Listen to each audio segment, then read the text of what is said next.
Hey y'all, it's Taylor from Tattoo Teacher Plans. Welcome back to my channel. If you are new here, welcome. I'm so glad you're here. Today is a kind of different video from what I have been doing the past couple weeks because I need to give you an update on my teacher lesson planner, and it's just going to be a flip through and discussion of the first couple weeks of school and kind of our weeks before the kids got back. So that's the plan for today. It's going to be short and sweet, but you should be able to get a good view of how I'm using my planner and how I've kind of adapted it to work for me. So let's just jump right in. So I will leave, before I get started on all of this, I will leave a playlist of my teacher lesson planner videos going back all the way to, I think, 2017 or 18. And I will leave that at the top of the description if you are curious about my teacher lesson planner. This is definitely one of my favorite planners. And it's just like big, lots of room for activities, and it's just fun. And I have kind of a different style in this planner.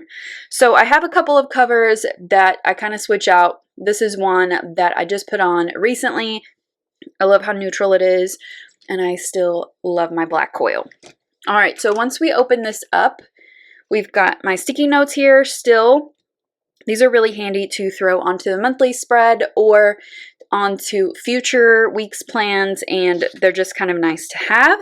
And then let's get into this section here. So the only thing that I have really changed from my setup video is I have added in our bell schedules, which they are a little bit different in this area here, but the times are still correct on the other periods. I have a log of my days off just so I can keep track of them and I don't have to ask our school business manager, hey, how many days do I have left?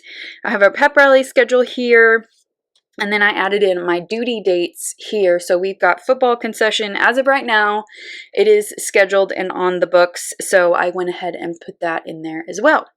So I'm trying to repurpose this as best I can for this year because I found in the past I just don't use these pages. So it's nice to actually put them to use. Now these pages are still blank, so we're just going to keep going. This I set up with just the first day of the first 6 weeks, which is how our grading periods are split up, and the last day of the 6 weeks, which every one of them is a half day with the kids. So we just have them in the morning, and then the afternoon we have to work on our grades and things. So I think this is fine. You know, with the fluidity of this school year, I don't think that I am going to fill anything else out on these pages. I just don't feel that it's necessary, but maybe at the end of the year I will go back and fill in kind of what our schedule looked like. I think it would be nice to look back and see, but who knows. All right, these pages are set up for my goal tracking, and this is really just for journaling. I keep a reflection of my yearly goal somewhere else. It's in a Google Doc, which I have the teachers turn in their reflections as well each 6 weeks. So this is just a quick snapshot of things that I am feeling and just kind of leaning towards or against, and it's just kind of nice to look at the end of the year and see how my goal went. So I don't have it completely written out here, but my teacher goal is digital communication, and I mean it's much longer than that, but I know what that means, and I can just write something real quick in each of these boxes each month. I do have some professional goals as well because this is the first year I'm not going to be evaluated on our state system, which is T-tests. I'm going to be evaluated on my professional goals. So I may figure out a system for that. I just haven't yet. I'm meeting with my principal next week to work on that. Okay, then we get into the graph pages. Now, I learned after I got all of this set up that I was only going to have one class instead of 3, which is great. They were going to take all of my classes away from me, but I did end up talking them into keeping 1 so that I can experiment with things. And yes, our class sizes are very small, so I only have 7 kids in my class, but this is our little seating chart. I use little sticky notes. These are actually the post-it flags that I cut down, and I can move them around wherever I want.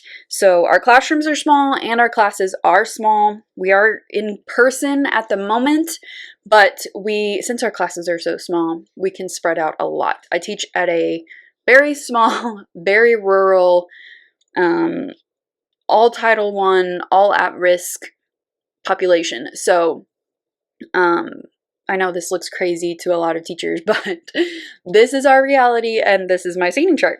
Okay, so then we're going to go into, I'm not going to show you the pages between the months because I have a lot of notes here and it just has a lot of information that I'd rather keep to myself. So we're going to kind of just go straight to the monthly spread. So here's July. I marked in my work days that I was up at school working, prepping for the teachers to come back. So I should have probably said this at the beginning, but I am an instructional technology coach as well as teach one class, and I support all 3 campuses in our district. So I had a lot of things to prep for. So I just used some washi tape and a little sticker there. And then let's go into my actual work days. So I started here. So I just kept a to-do list here. It didn't feel like I needed to do a lot. So I just went ahead and put in just to-do lists. And this worked perfectly fine. I do like having this here because the next year I can look and see, hey, what did I do? And it reminds me of what I need to do the next year. Same thing here. I tried this with these happy planner stickers of like things that I wanted to get done, but I just found them to be completely unnecessary. But this worked, this little to-do list thing. Same here. And I just gave up on those because I found that it was just better to have them over here. And then we're going to move into the August monthly. I am pretty bad about not using my monthly that much. It's good for future planning, but I just don't look back at it a lot. So this was August, and you can see it's pretty blank here. We did have some trainings here, so I did mark those. Again, put some washi down to mark our professional development week. We usually have 3 weeks, well, 3.5 really. This year, we had 1 week. So it was fast and furious, and it was pretty insane. I did put a note here that we went to school early. Instead of going back on the 24th, we started on the 10th. We had picture day this day. And then let's get into, this was our professional development week. Now it looks pretty blank here in the middle because I do have just that one class, and I pretty much had prepped everything for that class. So these areas are super blank, but this got pretty crowded, and I ended up using this section over here as well to make notes of things that needed to get done.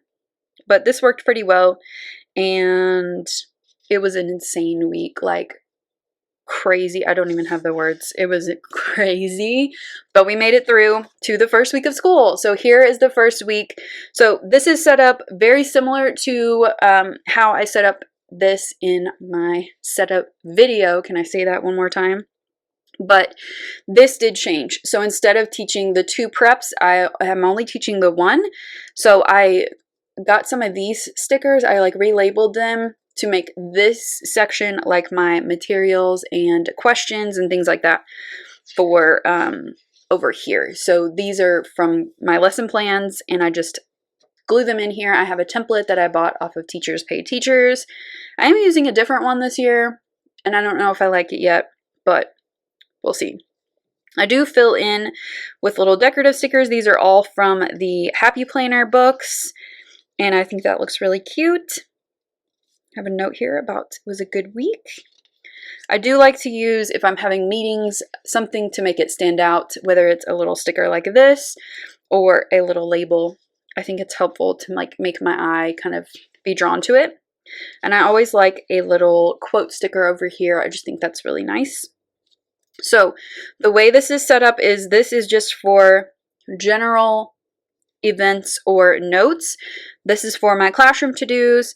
These are my lesson plans. These are my TEKS, which are my state standards, along with any materials and questions that I want to be sure to hit. Then I have my coaching activities here, high school events and to-dos here.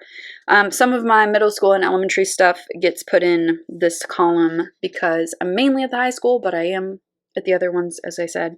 And then this is new, and this is very helpful. I am really, really loving this. So I have ideas and notes. This is just a place for me to jot down things that I want to come back to, questions I have, things I want to do, like put in a purchase order or just check something out, I put that here. And then I can look back at it and actually put it into a to-do or just do it. Sometimes it's just like things that I have found that I want to look into further. So this is super handy, this section. And then this is just prepping for next week. These are things that I post into my Google Classroom. So here's the second week of school. And I just used a little bit of washi to kind of fill in some space and more happy planner stickers. But this is the same setup as the week before.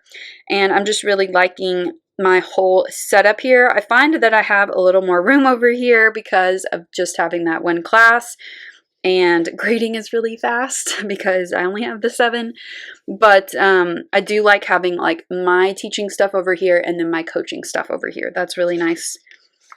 Here is the third week of school, and it got really busy this week, and I like being busy though. It's good for me, and this was a good week. I remember this. I like the kind of filling in with washi and little decorative stickers. This looks really cute. And then let's go to September. So here's my monthly spread. Again, just quick snapshot of things that are happening. And then here is the 4th week of school. So I was supposed to have my goal setting meeting that I mentioned last week. It actually got moved like 4 times, but we're doing it this week. So this, I just kind of experimented with some things here. So we had our leadership team meeting and I wanted to be sure to hit on these things. I think I will do that in the future for sure. I just think it's helpful to have everything right there in front of me. I do take this to any meetings that I have, so it's nice to just have everything in one spot.